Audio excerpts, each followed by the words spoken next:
I am the Tofu Golem. Please enjoy the video. You begin by confirming the essentials and taking the first actionable steps. Check that the device is powered, speakers or headphones are connected firmly, and volume is not muted. Open the system sound settings and verify the default output device. Select the correct one if needed. Once done, increase volume to a clear audible level and test with a simple media file.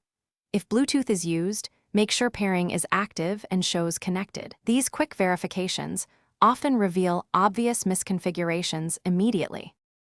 Now move into the complex middle steps to diagnose drivers and software conflicts. Run the built-in audio troubleshooter to capture errors, then open Device Manager to update, roll back, or uninstall and reinstall the audio driver. Reboot afterwards to finalize driver changes. Check the application producing sound and confirm its output device matches the system default, and disable exclusive mode if enabled. Also verify audio codecs and sample rates match between source and device in advanced output properties to prevent format mismatches that cause silence. Finish by consolidating fixes and validating results. Restart the computer to apply driver and configuration changes, then test multiple apps and media files to confirm consistent audio. If sound works with alternate hardware, the original device may be faulty.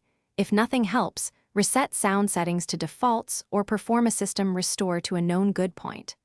One key troubleshooting tip: if audio intermittently fails, enable logging or event viewer entries before reproducing the issue. Those logs give support precise.